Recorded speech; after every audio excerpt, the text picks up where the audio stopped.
খালেদা জিয়ার কবর জিয়ারতে সাধারণ মানুষের ভিড়, সবার প্রতি কৃতজ্ঞতা তারেক রহমানের।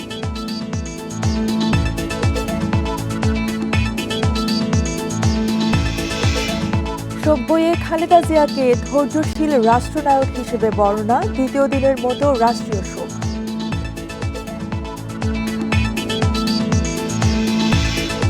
পোস্টাল ভোটে প্রায় 12 লাখ মানুষের নিবন্ধন, মনোনয়ন বাছাই শেষ হচ্ছে রোববার।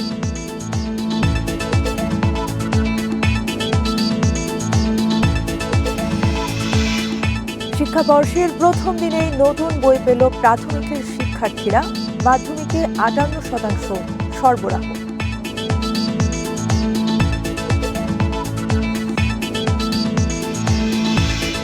এবং মেঘনার মোহনায় যুক্ত হতে যাচ্ছে কয়েক হাজার একর জমি, অর্থনীতিতে ভূমিকা রাখবে নতুন 30টি চর।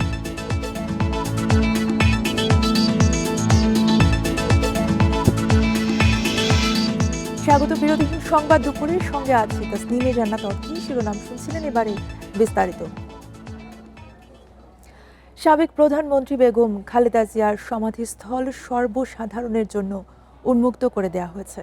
বেলা 12টার দিকে উন্মুক্ত করে দেওয়া হয় প্রাঙ্গণ। এর আগেই সকাল থেকে সাধারণ মানুষ সহ দলীয় নেতাকর্মীরা শ্রদ্ধা জানাতে সেখানে ভিড় করেন।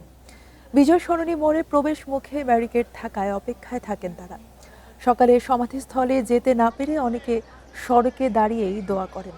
সংস্কার কাজ চলমান থাকায় সকালে বন্ধ রাখা হয়েছিল ভেতরে প্রবেশ। পুরো উদ্যানের নিরাপত্তায় পুলিশের পাশাপাশি রয়েছে অন্য বাহিনীর সদস্যরাও। মঙ্গলবার রাজধানীর এভারকেয়ার হাসপাতালে মারা যান বেগম খালেদা জিয়া। বুধবার জানাজার শেষে শহীদ রাষ্ট্রপতি জিয়াউর রহমানের কবরের পাশে তাকে পূর্ণ রাষ্ট্রীয় মর্যাদায় সমাহিত করা হয়।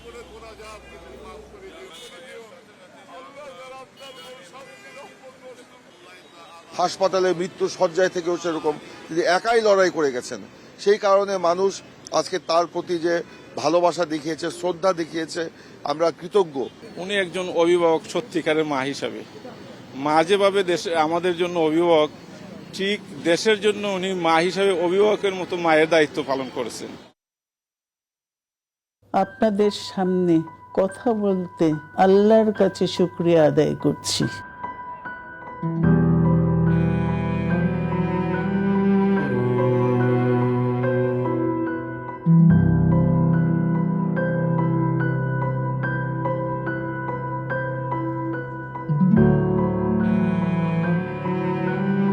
আমরা চাই দেশে গণতন্ত্র ফিরে আসে।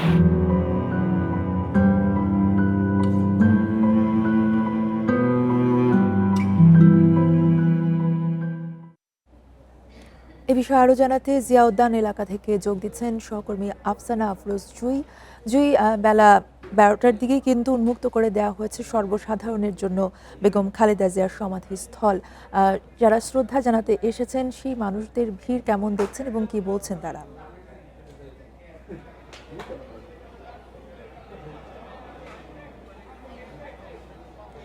যেমনটি আমরা বলছিলাম, দেশের 3 বারের নির্বাচিত প্রধানমন্ত্রী, দেশের প্রথম নারী প্রধানমন্ত্রী বেগম খালেদা জিয়ার সমাধিতে শ্রদ্ধা জানাতে আজ সকাল থেকেই কিন্তু এই জিয়া উদ্যান প্রাঙ্গণে দেশের নানা প্রান্ত থেকে অসংখ্য মানুষ ছুটে আসছেন। এই বছরের প্রথম দিনটি কিন্তু এখানে এই জিয়া উদ্যানের প্রাঙ্গণে শোকের আবহাওয়া বিরাজ করছে। আজ এখানে গতকাল বিকেলে বেগম খালেদা জিয়াকে এখানে সমাহিত করা হয় শহীদ প্রেসিডেন্ট জিয়াউর রহমানের কবরের ঠিক পাশেই। তারপরেই কিন্তু এই চারপাশের এলাকায় জনসমাগম সম্পূর্ণভাবে নিষিদ্ধ করে দেওয়া হয়। আর আজ বেলা 12টার আগেই বিএনপির কিছু সিনিয়র নেতা ছাড়া কেউ কিন্তু এই সমাধি প্রাঙ্গণে প্রবেশ করতে পারেনি। বেলা 12টার কিছুক্ষণ আগেই সাবেক প্রতিমন্ত্রী লুৎফুজ্জামান বাবর এখানে আসেন। তিনি বেগম খালেদা জিয়ার কবরটি জিয়ারত করেন। তারপরেই কিন্তু এখানে সবাইকে ভেতরে প্রবেশের অনুমতি দেওয়া হয়। তারপর থেকেই কিন্তু অসংখ্য মানুষ এই সমাধি প্রাঙ্গণে এখানে আসছেন, তারা ভিড় করছেন। তারা এখানে এসে ফুল দিয়ে শ্রদ্ধা জানাচ্ছেন, কেউ কেউ এখানে মোনাজাত করছেন, প্রিয় নেত্রীর জন্য তারা দোয়া করছেন, দুহাত তুলে মোনাজাত করছেন। আমরা এখানে দেখতে পেয়েছি অসংখ্য মানুষ যারা এখানে কান্নায় ভেঙে পড়েছেন। কান্নায় ভেঙে পড়েছেন। অনেক নারী শিশুদের উপস্থিতিও কিন্তু আমরা এখানে দেখতে পেয়েছি। তারা বলছেন যে গতকাল কিন্তু তারা এখানে আসতে পারেননি, সর্বসাধারণের প্রবেশের অনুমতি ছিল না, তাই তারা আজ কিন্তু ছুটে আসছেন। বেলা 12টার পর থেকে যারা এসেছেন ইতিমধ্যে তারা কিন্তু বেগম খালেদা জিয়ার সমাধিতে শ্রদ্ধা জানিয়ে এখান থেকে চলে গেছেন। তবে এখনও কিন্তু অনেক মানুষ আসছেন। এই মুহূর্তে ভিড় কিছুটা কমলেও সবাই বলছেন যে বিকেলের দিকে এই ভিড় কিন্তু আরও বাড়বে। বিএনপির পক্ষ থেকে অনেক দলীয় নেতাকর্মীদেরও এখানে আসার কথা রয়েছেন, অনেকে আসার কথা রয়েছেন। এখানে নিরাপত্তার বিষয়টিকে বেশ গুরুত্ব দেওয়া হয়েছে, যাতে এখানে যারা আসছেন সাধারণ মানুষেরা তারা নির্বিঘ্নে এখানে শ্রদ্ধা জানাতে পারেন, বেগম জিয়ার কবরে তারা শোক প্রকাশ করতে পারেন। জিয়া উদ্যান থেকে জানাচ্ছিলেন সহকর্মী আফরোজা আফিস জুই। মা খালেদা জিয়ার জানাজা এবং দাফনের সহযোগিতা এবং তার প্রতি শ্রদ্ধা জানানোর জন্য সরকার এবং সর্বস্তরের মানুষের প্রতি কৃতজ্ঞতা জানিয়েছেন বিএনপির ভারপ্রাপ্ত চেয়ারম্যান তারেক রহমান। বৃহস্পতিবার ফেসবুক পোস্টে সবাইকে নিজের এবং পরিবারের পক্ষ থেকে ধন্যবাদ জানান তারেক রহমান। সাবেক প্রধানমন্ত্রী এবং বিএনপি চেয়ারপারসন খালেদা জিয়ার শেষ বিদায়কে ঐতিহাসিক বিদায় উল্লেখ করেন তিনি। দেশের মানুষের কারণেই যথাযথ শ্রদ্ধা এবং মর্যাদার সাথে এই বিদায় সম্পন্ন হয়েছে বলে জানান তারেক রহমান। দেশবাসী ও খালেদা জিয়ার জানাজা দাফন কাজে দায়িত্ব পালনরত সবার উদ্দেশ্যে তিনি লেখেন, গভীর শোকের এই সময়ে তারা যে সহমর্মিতা, সম্মান এবং দায়িত্ববোধ দেখিয়েছেন তার হৃদয় স্পর্শ করেছে। সশস্ত্র বাহিনী, নিরাপত্তা এবং আইনশৃঙ্খলা বাহিনী, প্রধান উপদেষ্টা এবং সরকারের বিভিন্ন মন্ত্রণালয়ের উপদেষ্টা এবং সাংবাদিকদেরকেও ধন্যবাদ জানান তারেক রহমান।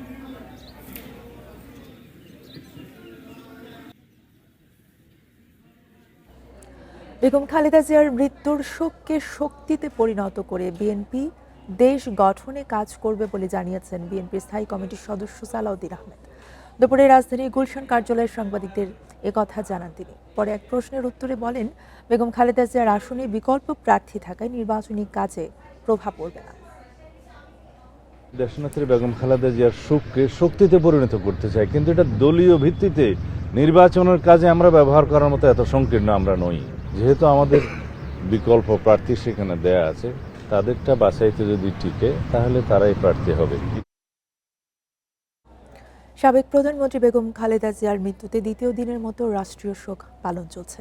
সকাল থেকে সব সরকারি, আধা সরকারি, স্বায়ত্তশাসিত প্রতিষ্ঠান, সরকারি ও বেসরকারি ভবন এবং বিদেশে বাংলাদেশের মিশনগুলোতে জাতীয় পতাকা অর্ধনমিত রাখা হয়েছে। 3 দিনের রাষ্ট্রীয় শোক চলবে শুক্রবার পর্যন্ত। এর আগে মঙ্গলবার মন্ত্রিপরিষদ বিভাগ রাষ্ট্রীয় শোক ঘোষণার প্রজ্ঞাপন জারি করে। পাশাপাশি বুধবার একদিনের সাধারণ ছুটি ঘোষণা করা হয়। গতকাল সরকারি সব অফিস, আদালত, ব্যাংক, বিমা বন্ধ রাখা হয়। বিভিন্ন ধর্মীয় উপাসনালয়ে আয়োজন করা হয় বিশেষ প্রার্থনার। মঙ্গলবার ভোরে এবারকার হাসপাতালে মারা যান সাবেক প্রধানমন্ত্রী ও বিএনপি চেয়ারপারসন বেগম খালেদা জিয়া। বুধবার সংসদ ভবন এলাকায় জানাজা শেষে রাষ্ট্রীয় মর্যাদায় শহীদ রাষ্ট্রপতি জিয়াউর রহমানের কবরের পাশে দাফন করা হয় তাকে।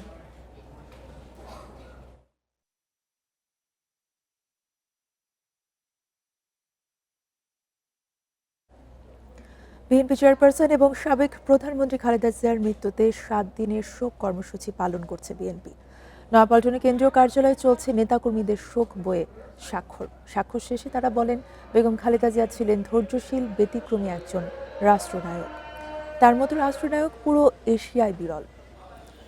এদিকে গুলশান কার্যালয়ের সামনেও রয়েছে নেতাদের ভিড়। শোক কর্মসূচির অংশ হিসেবে সেখানেও সকাল থেকে চলছে শোক বয়ে স্বাক্ষর। আগত নেতারা বেগম খালেদা জিয়াকে নিয়ে নানা স্মৃতিচারণও করছেন। জানা গেছে শোক বয়ে চীন, Pakistan, Germany, France, Bharat, Saudi Arab সহ বিভিন্ন দেশের কূটনীতিক, প্রতিনিধি, রাষ্ট্রদূত এবং হাই কমিশনাররা স্বাক্ষর করেছেন। কোরআনের প্রতি তার যে ভালোবাসা ছিল, আলেমদের প্রতি তার যে ভালোবাসা ছিল, এই জন্য যেন আল্লাহ পাক রব্বুল আলামিন যেন তাকে মাফ করে দেন। আমরা ওনার প্রতি শ্রদ্ধা জানাতে লিখিত আমরা এর জন্য পার্টি অফিসে এসেছি।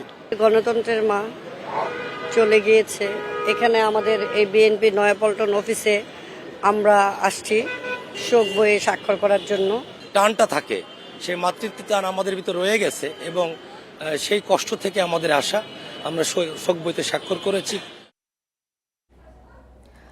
আরও জানাতে গুলশান থেকে যোগ দিচ্ছেন সহকর্মী রিফাত আলম। আজকে শোক বইয়ে স্বাক্ষর চলছে এবং আমরা জানি যে শোক কর্মসূচি হিসেবে এই স্বাক্ষর দেয়া হচ্ছে সব নেতাকর্মীদের পক্ষ থেকে এবং সাধারণ জনগণও দিচ্ছে। আপনি আছেন এই মুহূর্তে গুলশানে, জানাবেন সেখানকার পরিস্থিতি।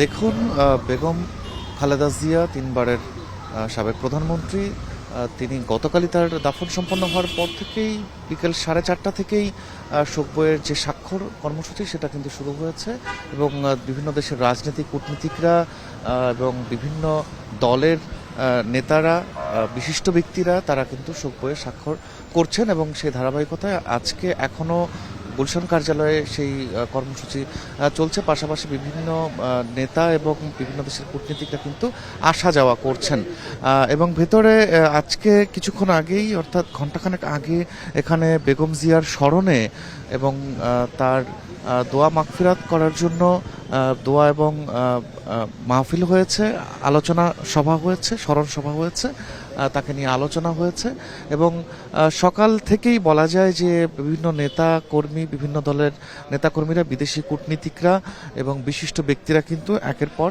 এক এখানে আসছেন। আমরা কিছুক্ষণ আগেই এখানে দেখেছি রাজনৈতিক দলের নেতাদের মধ্যে জাতীয় পার্টির মহাসচিব এসেছিলেন এবং সারসিনার পীর এসেছিলেন, এছাড়া বাংলাদেশ সুপ্রিম পার্টি সহ অন্যান্য যে যুগপৎ আন্দোলনের যে নেতারা রয়েছেন দলগুলোর, তারা কিন্তু এখানে এসে উপস্থিত হয়েছেন, কথা বলেছেন। এখানে বিএনপির স্থায়ী কমিটির সদস্য সালাউদ্দিন আহমেদ এবং কথা বলেছেন বিএনপি মহাসচিব মির্জা ফখরুল ইসলাম আলমগীর। তারা দুজনেই জানিয়েছেন যে আসলে তারা বেগম জিয়ার যে শোক, বেগম জিয়ার যে বিদায়ের যে শোককে শক্তিতে পরিণত করে তারা আগামী দিনে শুধু নির্বাচনেই তার শোককে ব্যবহার করা নয়, তারা জাতি বিনির্মাণে এই শোককে শক্তিতে পরিণত করবেন। এছাড়া তার যে আসনগুলো রয়েছে, অর্থাৎ যে 3টি আসনে তিনি নির্বাচন করবেন এমন সম্ভাবনা ছিল, কিন্তু তিনি চলে যাওয়ায় তার সেই আসনগুলোতেও অন্যান্য যে বিকল্প প্রার্থী, সেই বিকল্প প্রার্থী দেয়া হবে এবং তারা সেখানে নির্বাচন করবেন। এটা নির্বাচন কমিশনের আইনের অনুযায়ী সেই বিষয়টি তারা করবেন। এখন এই মুহূর্তে বেশ কিছু দলের নেতাকর্মী কার্যালয়ের ভেতরে অবস্থান করছেন এবং অনেকেই আসা যাওয়া করছেন, তারা শোক বইয়ে স্বাক্ষর করছেন এবং বোঝা যাচ্ছে যতটুকু সন্ধ্যা পর্যন্ত বিভিন্ন রাজনৈতিক দলের নেতাকর্মী, বিশিষ্ট ব্যক্তিরা, কূটনীতিকরা কিন্তু আসা যাওয়া করবেন এবং শোক বইয়ে স্বাক্ষর সহ তাকে স্মরণ করা এবং তাকে নিয়ে আলোচনা করবেন। তো আমাদের এই মুহূর্তে আমরা এখানেই আছি এবং অন্যান্য যে বিশিষ্ট কূটনীতিকরা আসছেন, যারাই আসছেন তাদের সাথে আমরা কথা বলার চেষ্টা করছি এবং আগামী যে কর্মসূচি, সেই কর্মসূচি সম্পর্কে বিএনপি নেতাদের কাছ থেকে জানার চেষ্টা করছি। পরবর্তী সংবাদে আমরা তা তুলে ধরতে পারবো। যে এই ছিল আমার কাছে চেয়ারপারসন কার্যালয় থেকে সবশেষ তথ্য। রিফাত আলম জানাচ্ছিলেন গুলশান থেকে। সাবেক প্রধানমন্ত্রী বিএনপি চেয়ারপারসন বেগম খালেদা জিয়ার মৃত্যুতে শোকাহত পুরো বাংলাদেশ। বিএনপির কেন্দ্রীয় কার্যালয় নয়াপল্টন সহ দেশের বিভিন্ন স্থানে চালু করা হয়েছে শোক বই। এ বিষয়ে আরও জানাতে আমাদের সাথে যোগ দিচ্ছেন সহকর্মী মামুনুর রহমান। মামুনুর, আমরা জানি যে 7 দিনের শোক কর্মসূচির অংশ হিসেবে দোয়া মাহফিল এবং শোক বই স্বাক্ষর কর্মসূচিও চলছে। আপনি নয়াপল্টনে আছেন, সেখানে নিশ্চয়ই নেতাকর্মীরা জড়ো হয়েছেন এবং স্মৃতিচারণ করছে বেগম খালেদা জিয়ার। জানাবেন সেখান থেকে সর্বশেষ পরিস্থিতি।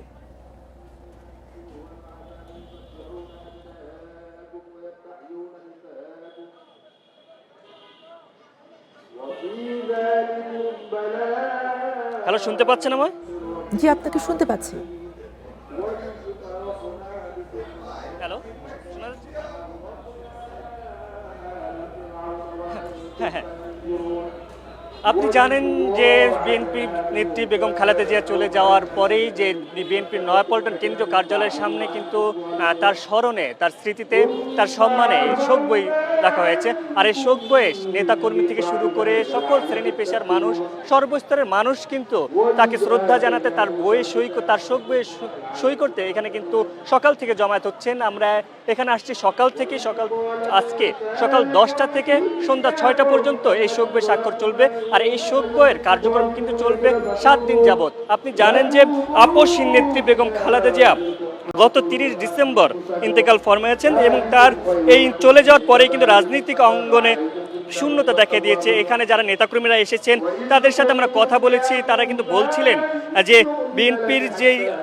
বিএনপির যে নেত্রী, শুধু সে বিএনপির কোনো নেত্রী ছিলেন না, তিনি দেশের, তিনি সকল ধর্মের, সকল জাতির যে আপসহীন নেত্রী, তিনি সেই নেত্রী ছিলেন।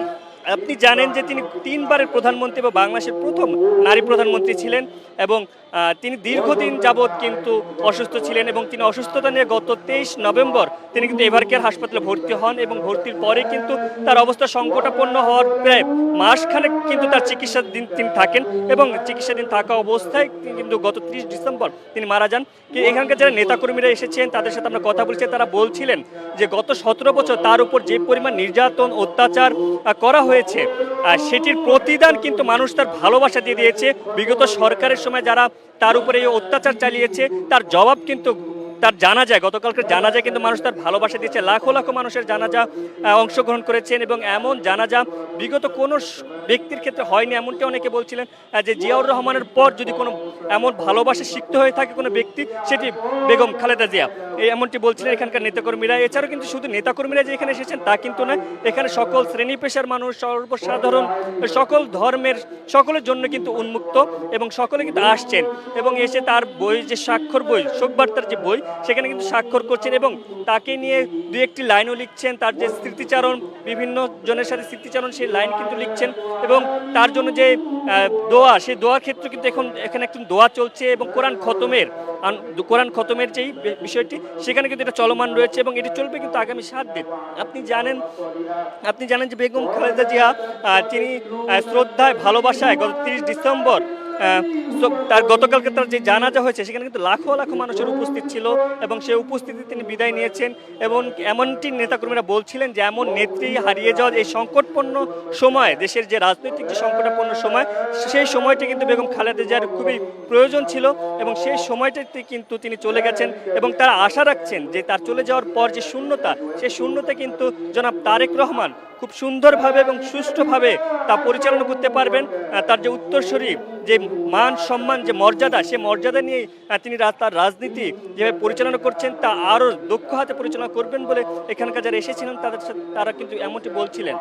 আপনি জানেন যে আজকের নিয়ে 3য় দিনের মতো কিন্তু এই শোক বইয়ের যে বিষয়টি সেটি কিন্তু চলমান রয়েছে। শুধু এখানে নয়, কিন্তু এটি কিন্তু গুলশান কার্যালয়েও কিন্তু এই শোক বই রয়েছে এবং সেখানে কিন্তু দেশি বিদেশি সকল যে উচ্চ পর্যায়ের রয়েছে তারা কিন্তু সেই বইতে স্বাক্ষর করছেন। পররাষ্ট্র দপ্তর থেকে শুরু করে তারা কিন্তু সবাই স্বাক্ষর করছেন। আর এই নয়াপল্টন যেহেতু বিএনপির কেন্দ্রীয় কার্যালয়, সেক্ষেত্রে কিন্তু এখানে নেতাকর্মীদের উপস্থিতি কিছুটা বেশি,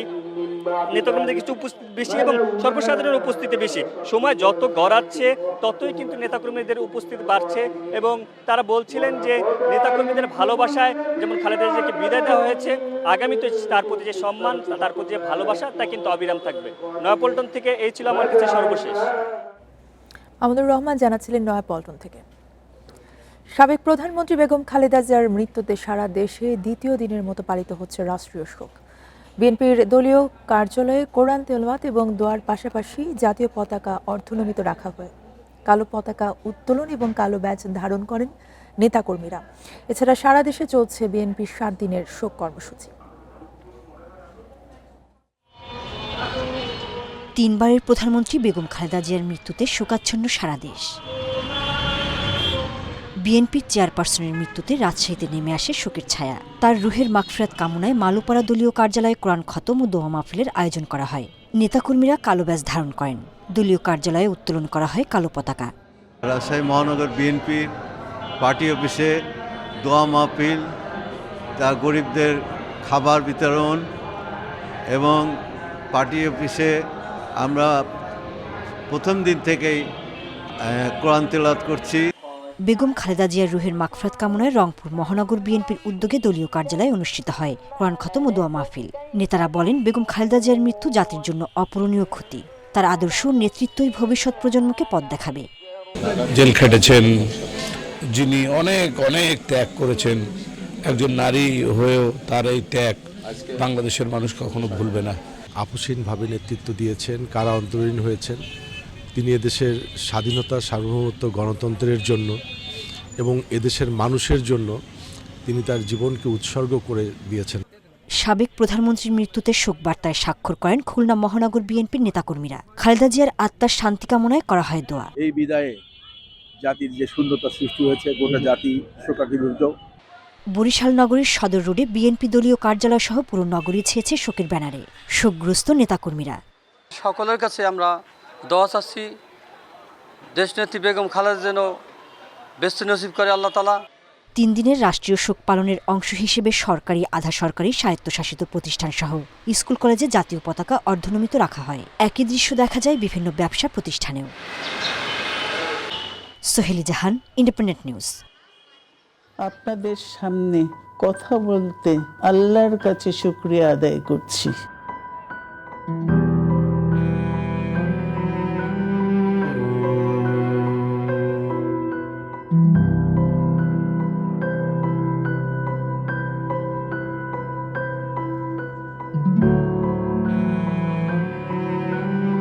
আমরা চাই দেশে গণতন্ত্র ফিরে আসে।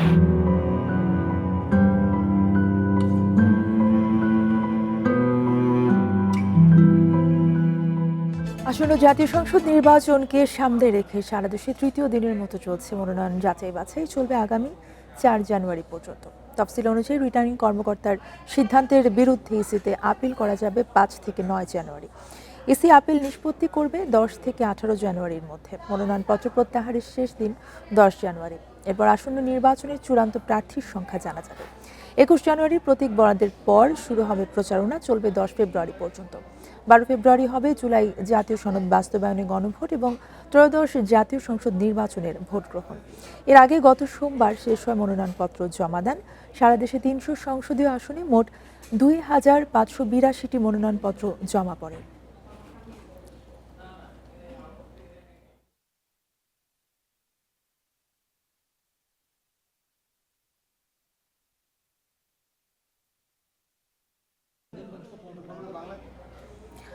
জাতীয় নির্বাচনে বিভিন্ন দেশ থেকে ভোট দেওয়ার জন্য পোস্টাল ভোট বিডি অ্যাপে মোট নিবন্ধন করেছেন 11,84,000-এর বেশি ভোটার।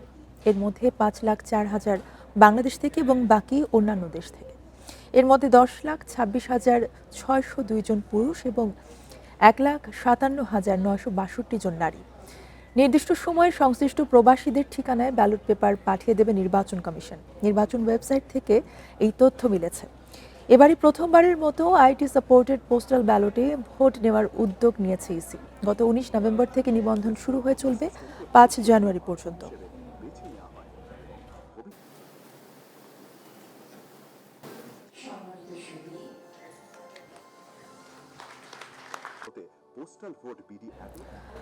নতুন শিক্ষাবর্ষ প্রথম দিনেই বই পেয়েছেন শিক্ষার্থীরা। সকালে প্রাক প্রাথমিক থেকে নবম দশম পর্যন্ত সব শ্রেণীর শিক্ষার্থীদের মধ্যে পাঠ্য বই বিতরণ করা হয়। তবে এবছরও কোনো উৎসবের আয়োজন করা হয়নি। নিজ নিজ বিদ্যালয়ে গিয়ে শিক্ষার্থীরা বই সংগ্রহ করে। জাতীয় পাঠ্যপুস্তক এবং শিক্ষাক্রম বোর্ড এনসিটিবি জানায় 2026 শিক্ষাবর্ষের জন্য প্রাক প্রাথমিক থেকে পঞ্চম শ্রেণী পর্যন্ত এবার মোট বইয়ের সংখ্যা 8,59,00,000। শতভাগ বই ছাপা, বাধাই, কাটিংয়ের কাজ শেষে বিতরণের জন্য আগেই সব উপজেলায় পাঠানো হয়। অন্যদিকে মাধ্যমিক দাখিল, ভোকেশনাল এবং কারিগরি স্তরের পাঠ্যপুস্তক মুদ্রণ এবং সরবরাহের কাজ চলছে। এরই মধ্যে 58% বেশি বই সরবরাহ করা হয়েছে। বছর শুরুর দিনে মাধ্যমিকের শতভাগ শিক্ষার্থীর হাতে বই পৌঁছানো সম্ভব হচ্ছে না। নতুন ক্লাসে নতুন বই পড়তে, রিডিং পড়তে খুব মজা লাগে। নতুন কিছু জানা যায় এবং নতুন কিছু সম্পর্কে জানতে পারি, সেটা আবার জানতে খুব মজা লাগে। বাসায় যে পড়বো বইগুলা, এমনিতে তো নতুন বই পেলে অনেক মজারই। নতুন কবিতা, গল্প আছে, এগুলি পড়বো আমরা, ভালো লাগে পড়তে। এরকম বছরের প্রথম দিন বাসায় যে বইগুলো পড়বো, অনেক গল্প জানবো, এটা জেনে আমার খুব ভালো লাগছে। রাজধানীর বৌচাকে ফ্লাইওভারের ওপর সিএনজি অটোরিকশা এবং মোটরসাইকেলের সংঘর্ষে 2 জন নিহত হয়েছেন। ভোর 6টার দিকে দুর্ঘটনাটি ঘটে। নিহতরা হলেন সিএনজি অটোরিকশার চালক নয়ন তালুকদার এবং মোটরসাইকেল আরোহী ইয়াসিন আরাফাত। গুরুতর আহত 2 জনকে উদ্ধার করে ঢাকা মেডিকেল কলেজ হাসপাতালে নেওয়া হলে চিকিৎসক মৃত ঘোষণা করেন। ময়না তদন্তের জন্য তাদের মরদেহ জরুরি বিভাগের মর্গে রাখা হয়েছে। নিহত সিএনজি চালক নয়ন রাজধানীর যাত্রাবাড়ির ধলপুর এলাকায় থাকতেন। তার বাড়ি কুমিল্লার দাউদকান্দিতে। আর নিহত ইয়াসিন আরাফাত পরিবারের সঙ্গে রাজধানীর দক্ষিণ মুগদায় বাস করতেন।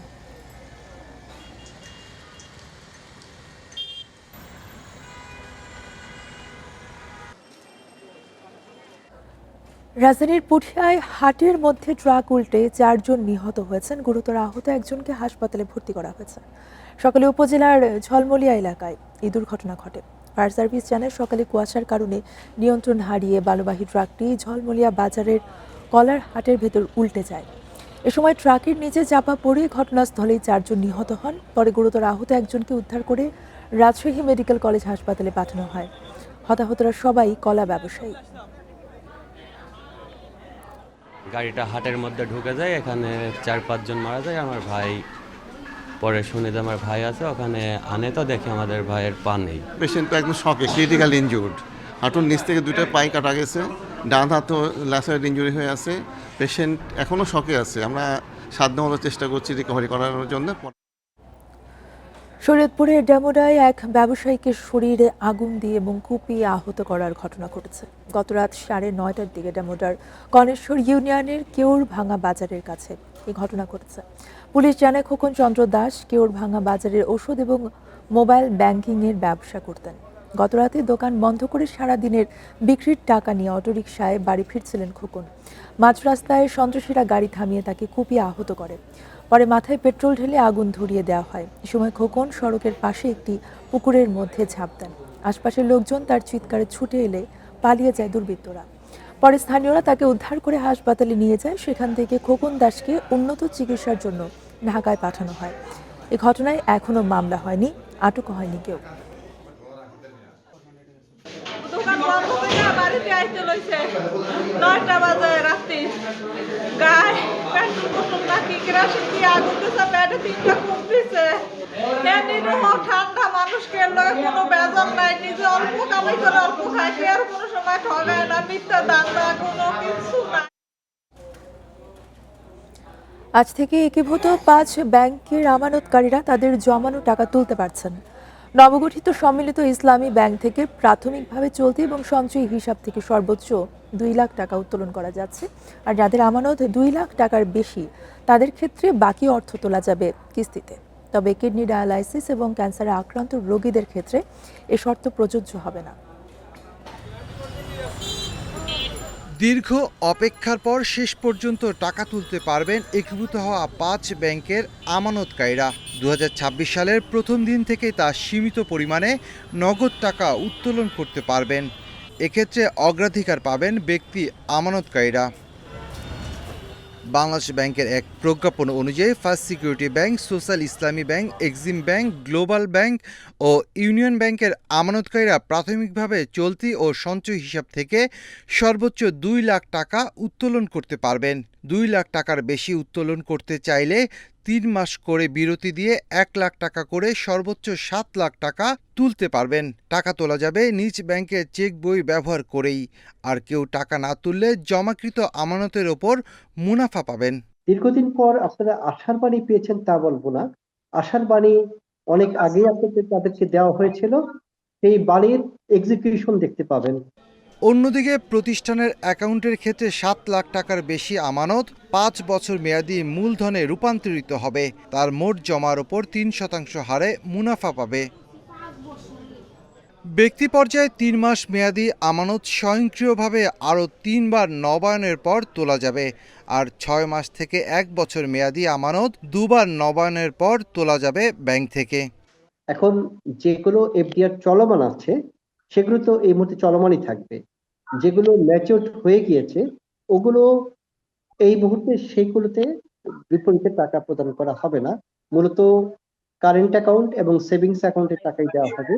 মেয়াদি ও স্থায়ী আমানতের ক্ষেত্রে আমানতের বিপরীতে সর্বোচ্চ 20% পর্যন্ত বিনিয়োগ বা ঋণ সুবিধা দেওয়া যাবে বলেও জানায় Bangladesh bank. Shafil Alam Sujan, independent news, Dhaka. 6 মাসের ব্যবধানে আবারও কমল সঞ্চয়পত্রের মুনাফার হার। আজ থেকেই তা কার্যকর হয়েছে। এর আগে আগামী 6 মাসের জন্য সঞ্চয়পত্রের নতুন মুনাফার হার ঘোষণা করে অভ্যন্তরীণ সম্পদ বিভাগ ইআরডি নতুন হার অনুযায়ী সর্বোচ্চ মুনাফার হার 10.59% এবং সর্বনিম্ন মুনাফার হার 8.74%। এর আগে জুলাই মাসেও মুনাফার হার কমানো হয়েছিল। এবার সীমা নির্ধারণ করা হয় 7,50,000 টাকা থেকে। পেনশনের সঞ্চয়পত্রে 7.5 লাখ টাকার কম বিনিয়োগে আগে মুনাফা ছিল 11.98%, এখন তা কমে হয়েছে 10.59%। 7.5 লাখ টাকার বেশি বিনিয়োগে মুনাফার হার ছিল 11.80%, এখন থেকে তা হবে 10.41%।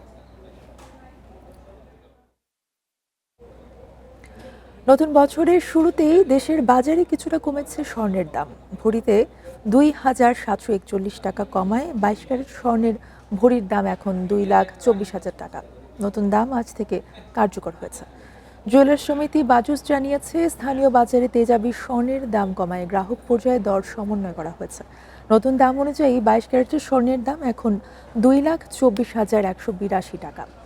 21 ক্যারেট 2,14,034 টাকা আর 18 ক্যারেট প্রতি ভরিতে কিনতে খরচ হবে 1,83,416 টাকা ও সনাতন পদ্ধতির 1,52,857 টাকা।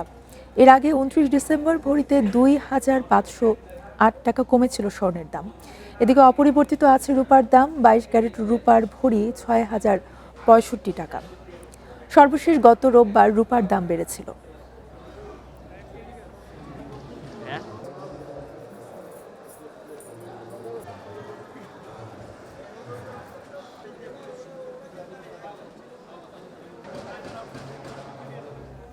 নোয়াখালীর মেঘনার বঙ্গোপসাগরে জেগে উঠেছে নতুন 30টি চর। এখানে কয়েক হাজার একর নতুন ভূমি যুক্ত হতে চলেছে বাংলাদেশের ভৌগোলিক সীমানায়। এর মধ্যে 1,64,000 একর চরাঞ্চলের জমি ভূমি মন্ত্রণালয়ের নথিভুক্ত হয়েছে। বিচ্ছিন্নভাবে কিছু চরে ধান চাষ, গরু, মহিষ এবং ভেড়ার চারণ ভূমি গড়ে উঠেছে। গবেষকরা বলছেন, জেগে ওঠা চর অর্থনীতিতে ভূমিকা রাখবে। বঙ্গোপসাগরে প্রায় 3,000 বছর ধরে জেগে আছে সন্দ্বীপ। বহু বছরের ভূমিক্ষয় ও পলিমাটিতে গড়ে উঠেছে এই দ্বীপ জনপদ।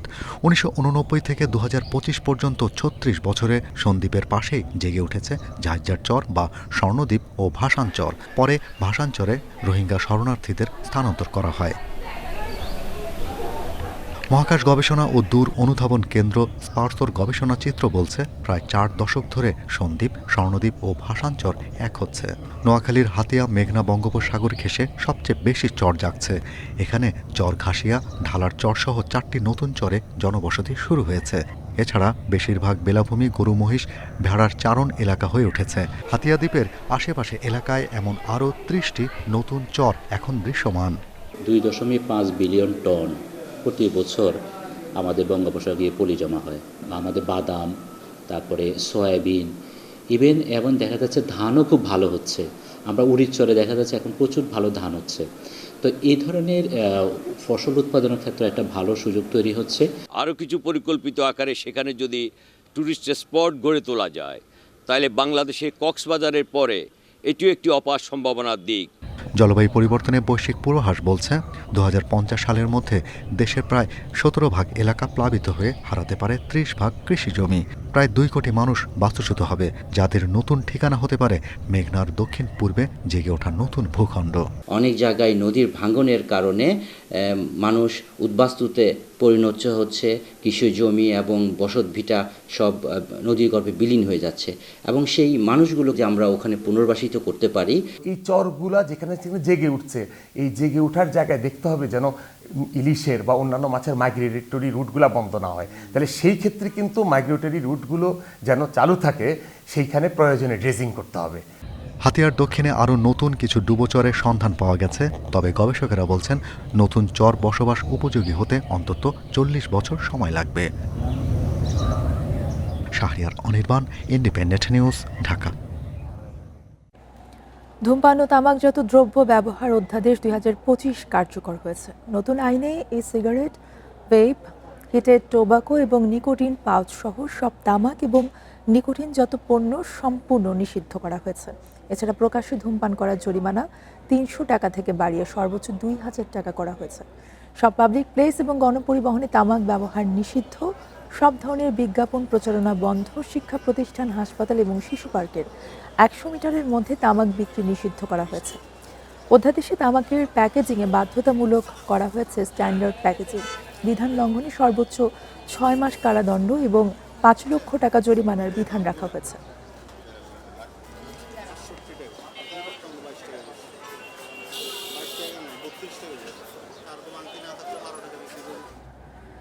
দেশের বাজারে এবার কমানো হয়েছে সব ধরনের জ্বালানি তেলের দাম। জানুয়ারিতে প্রতি লিটারে 2 টাকা কমানো হয়েছে। আজ থেকে নতুন দামে বিক্রি হচ্ছে পেট্রোল, অকটেন, ডিজেল ও কেরোসিন। এ বিষয়ে জ্বালানি এবং খনিজ সম্পদ বিভাগ থেকে প্রজ্ঞাপন জারি করা হয়েছে। নতুন দাম অনুযায়ী পেট্রোলের দাম প্রতি লিটার 120 টাকা থেকে কমিয়ে 118 টাকা করা হয়েছে।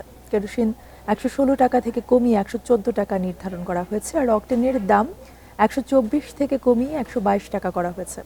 2024 সালের মার্চ থেকে বিশ্ববাজারের সঙ্গে সামঞ্জস্য রেখে জ্বালানি তেলের স্বয়ংক্রিয় মূল্য নির্ধারণ শুরু করে সরকার।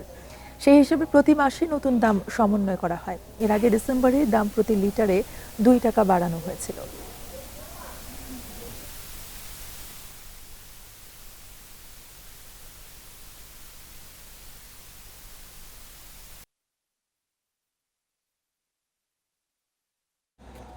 দেড় বছরের বেশি সময় ধরে বন্ধ খুলনা জেনারেল হাসপাতালের নতুন ভবনের নির্মাণ কাজ। 4 বছর মেয়াদী প্রকল্পের কাজ সম্পন্ন হয়নি 8 বছরেও।